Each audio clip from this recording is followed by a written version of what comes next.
dark, Mary couldn't sleep either, tossing and turning in her bed, pacing back and forth, at her wits' end, awake in the dark, when everything seems worse. Mary goes out roaming around in the dark. We've been awake in the dark with Mary happening. The acclaimed writer and novelist Madeline Langley has written a memoir about her 40-year marriage to her husband, Hugh Jackson, the actor. And she writes in that memoir about how, when he was being treated for bladder cancer and was staying in the hospital, she would go home alone each night. And here's what she would write. Now at night I am alone. Hugh is in the hospital. I kiss him goodnight and go on home without him. It is very different going to bed alone. In the middle of the night, those strange early hours, 1, 2, 3 in the morning, I tend to worry. I project into the unknown future. I give in to fear.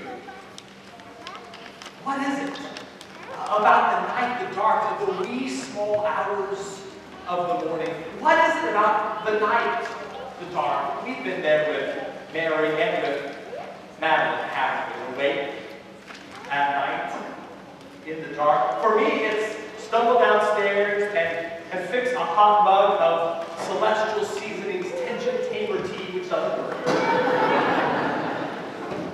and sit and listen to the noises that always seem louder in the dark and watch the movies playing in my mind.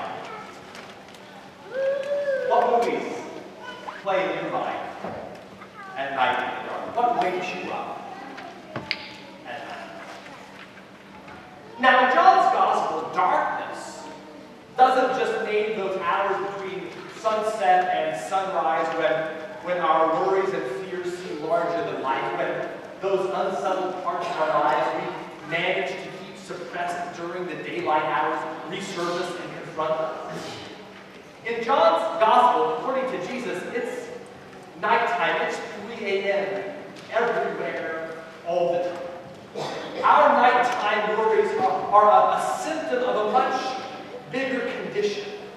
According to Jesus in John's Gospel, darkness is a condition of the whole world. 10,000 families in our community, 10,000 families in our community live on less than $20,000 a year in poverty. That's a picture of a world awake, walking confused in the darkness. Syria one day, North Korea saber rattling the next day. A world awake, confused, walking in darkness. Newtown, Connecticut. A world awake in darkness. Early in the morning, while it was still dark, Mary went to the tomb. And we've been there with Mary, haven't we? Maybe visiting a grave, maybe worrying about one we might have to visit soon, or someone else's or our own. Maybe fearful of something else. And then to discover the whole world is there with us. Fearful and afraid. The whole world awake in the dark. Early in the morning, while it was still dark, Mary came to the tomb and she discovered something. And you know what she discovered. This is no surprise, or you wouldn't be here. She discovered the stone had been rolled away, and that means someone else was awake in the dark too. That means someone else was awake in the dark first. Several years ago, I was involved in something called the 2-year Academy of Spiritual Formation. I've told you about this. Every 3 months, I went away for a 5-day retreat with 60 other people for 2 years, and we learned how to pray. My retreats were at a retreat center and convent in Baltimore, Maryland. That was the perfect place to be 9 months of the year. The other 3 months, it was cold and it was dark. And we had morning prayer every morning. And in January in Baltimore, morning prayer before breakfast was a half an hour before sunrise. So early while it was still dark, I would stumble out of bed and make my way like a zombie down to the hospitality room where the staff should have already prepared the coffee. Now, I know that some folks living there, probably the nuns, had more pious prayers on their heart in the morning. But my morning prayer then, and still is, "Oh Lord, please let there be coffee." I get the coffee, and eventually the 60 retreats there would make their way to the chapel, some still in their bathrobes, some of us clutching our coffee cups. And then we would say together the first words of the morning prayer liturgy. The first words on our lips that morning. God said, "Let there be light," and there was light. This very day, our God has acted. And that line would jolt me out of my sleepiness. This very day, our God has acted. Before I got my caffeine, before the staff had made the coffee, before the winter birds had started to chirp, before the sun was painting the sky pink, God was acting. In the dark, God was already working while I was sleeping and the warriors were pacing. God was working. Early in the morning, while it was still dark, Mary made a discovery. She discovered some evidence suggesting she wasn't the only one there. She discovered some evidence. Someone else is here too. Someone else is here doing something. In that memoir that Madeline L'Engle wrote about her marriage to Hugh, she tells about a time in that 3 months when her husband was dying of cancer. She made a commitment to go to a Christian writers' convention for 2 days. She didn't want to go. But she knew deep down that her husband was in good hands. Family was there, and that it would be good for her to spend some time with her good friend Lucy Shaw, who would be there. So she went to her.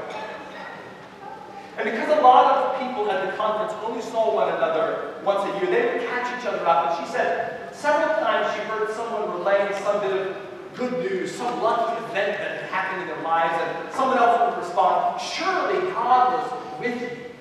Or they'd say, "Surely God was with me," and she writes, "Every time that would hit my hat." As if to suggest God is only with you when something good or fortuitous happens.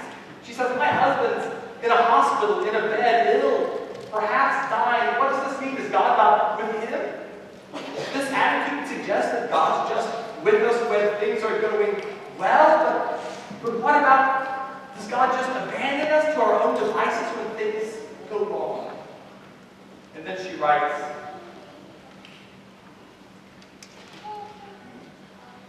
"I will have nothing to do with the God who cares only occasionally. I need the God who is with us always, everywhere, in the deepest depths as well as the highest heights. It's when things go wrong, when the good things do not happen, when our prayers seem to have been lost, that God is most present. We are closest to God in the darkness, stumbling along blindly. Mary, in the darkness, stumbling along blindly. You and I, stumbling blindly in the darkness. The whole world stumbling along blindly in the darkness. And that's what we discover. Someone else is here working.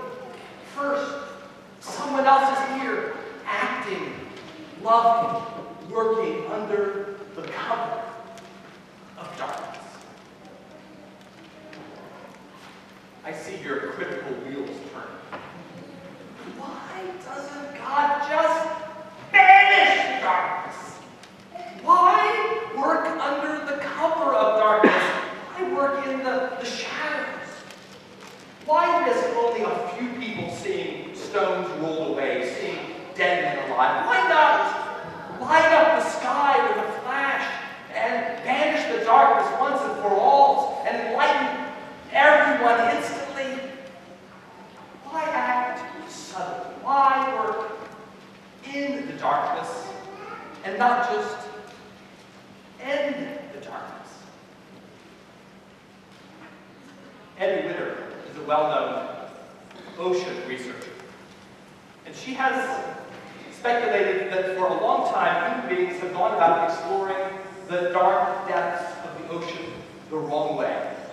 And maybe that's why we know so little about life at the bottom of the ocean. She thinks that the problem is most of the submersibles that researchers use to explore the ocean are very loud and very bright. And she says any marine animal with any sense, when they see this loud, bright machine racing toward them, will turn and go the other direction. Now, for a long time, marine biologists have wanted to see a giant squid. It's been the holy grail of marine biology. They've seen dead ones because giant squids float when they die. But they've never seen a live one. And Ritter thinks it's because they're frightened away by the loud, bright research tools. So she invented a very quiet submarine-type light device. But more significantly, she invented a light that's called a bioluminescent light. It's a soft light that mimics the light of some marine animal. So instead of scaring away large marine life, it will draw in the large marine life. And sure enough, last year, it worked. For the first time ever, Ritter got video footage of a giant squid coming towards this light and exploring the light. And she did it by dropping a soft, attractive light into the deep darkness of the ocean. Who knows why God didn't just come crashing in with a gong and bright lights and light and sky? Who knows why? But God did something more subtle and potentially more attractive. Resurrection light began to draw people, and for 2,000 years it has been drawing people. First Mary, and then Peter and John, and eventually us. At first, Mary didn't even recognize Jesus. It was so subtle. But when she did, she was drawn to him and wanted to embrace him, to hold on to the light. God dropped resurrection light into your deep darkness and my deep darkness and is transforming it from the inside out. And when we're drawn to that light, and when we embrace that light, then that's the kind of light we become in a world of darkness. Newtown, Connecticut, 10,000 families in poverty, Syria, Korea. You and I, followers of Jesus, we're not going to manage to banish the light, the darkness. But we can go to the darkness and enter it and reflect the light that we have seen. And know that God is there working. One day, the Bible says, the darkness will indeed be vanquished once and for all. Resurrection is the beginning of that day. The book of Revelation says that in the new creation, when all is said and done, there will be no sun and no moon and no light, because Jesus himself will be all the light we need and will lighten everyone and everything. But until then, we've got this God with us while it's still dark, working while it's still dark, transforming the darkness from the inside and drawing us closer and closer to that light. That's the light that will draw us this morning down these aisles and to this table. That's the light we get to see made visible when we eat together at this table. At this table, we get to see what God is up to in the dark, rolling away stones, raising